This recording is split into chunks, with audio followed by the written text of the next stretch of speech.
Hello everyone, welcome to easy learn lab. आज जिस कहानी की हम बात कर रहे हैं उस कहानी का टाइटल है तालीम के लिए जदोजहद। ये एक सच्ची कहानी और ऑटोबायोग्राफी मतलब आप बीती है।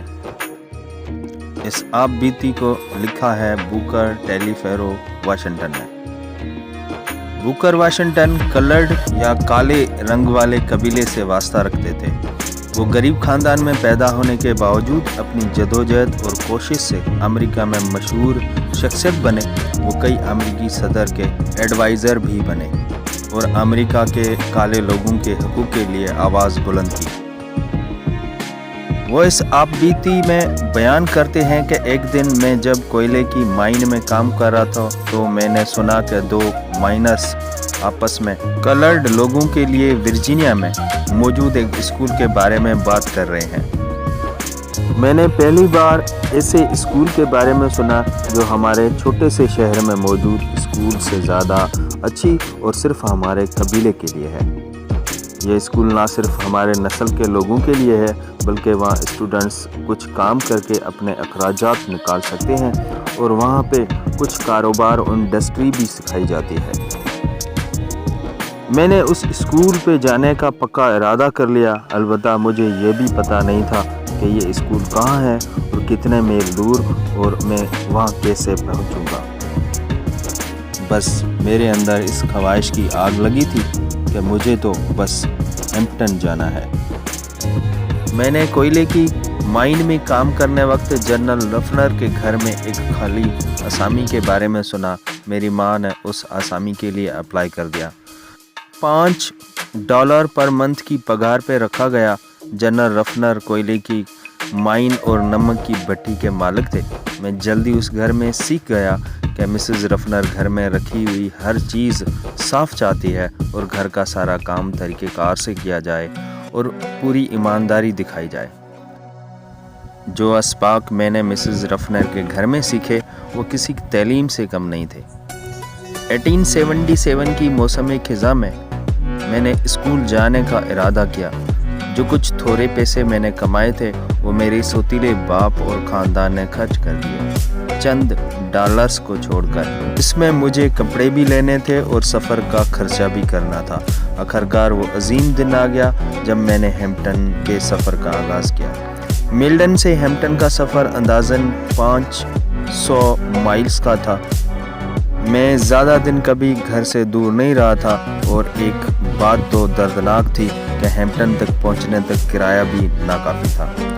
कभी पैदल चलना, कभी वैन और वैगन वालों से लिफ्ट लेना। किसी तरह कुछ दिनों में मैं रिचमंड वर्जीनिया पहुंचा, हैम्पटन से 82 मील दूर। जब मैं रिचमंड पहुंचा मैं थका हुआ, भूखा, गंदा और रात बहुत हो चुकी थी। मैंने कभी बड़ा शहर नहीं देखा था। जब मैं वहां पहुंचा मेरे पास पैसे बिल्कुल ख़त्म हो चुके थे। मेरा कोई जान पहचान वाला नहीं था और शहर के रास्ते मेरे लिए अनजान थे। मैं परेशान था, कहाँ जाऊं? जब जिस्म की थकन हद से बढ़ गई तो मैंने एक फुटपाथ देखा। वो फुटपाथ काफ़ी ऊंचा था। जब मुझे यकीन हो गया कि वहाँ से गुजरने वाले मुझे नहीं देख सकते, मैं फुटपाथ के साइड पे कपड़ों को तकिया बनाकर सो गया। पूरी रात मैंने लोगों के चलने की आवाज़ें सुनी। जब सुबह हुई तो देखा सामने शिप मौजूद है। वहाँ गया और शिप के कैप्टन को कहा अगर मुझे सामान उतारने के लिए नौकरी मिल सकती है, क्योंकि मुझे पैसे चाहिए थे जिसमें मैं कुछ खाना ले सकूँ। कैप्टन एक गोरा आदमी था, नरम और नेकदिल लग रहा था और राज़ी हो गया। मैंने वहाँ काफ़ी देर काम किया और जो पैसे मिले उससे किया। मुझे याद है ऐसा लजीज नाश्ता मैंने कभी ज़िंदगी में नहीं खाया था। मेरे काम से कैप्टन मुतासिर हुआ और कहा अगर मैं चाहूँ तो काम जारी रख सकता हूँ कुछ ही डॉलर्स में। मैंने वहाँ अपना काम जारी रखा और उसी फुटपाथ के नीचे सोता रहा जहाँ मैंने पहली रात गुजारी थी। कुछ साल के बाद रिचमंड के काले लोगों ने बड़े प्यार के साथ मुझे रिसेप्शन दिया।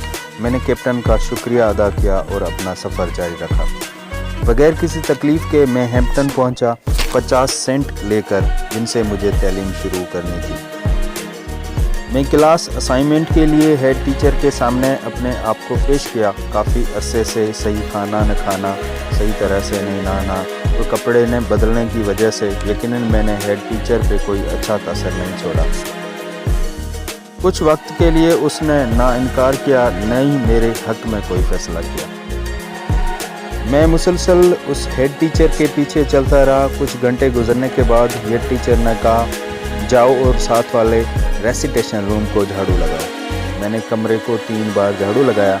फिर मैंने कपड़ा लिया, सारे फर्नीचर, हर दीवार, हर कोने, हर सामान को 4 बार साफ़ किया।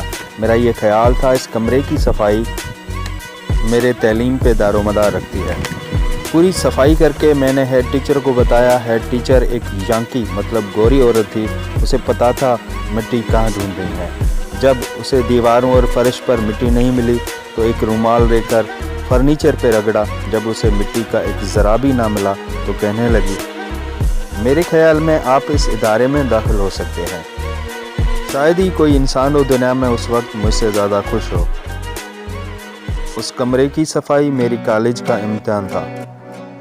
मैंने उसके बाद ज़िंदगी में कई इम्तिहानात पास किए, लेकिन ये इम्तिहान सबसे बेहतर था।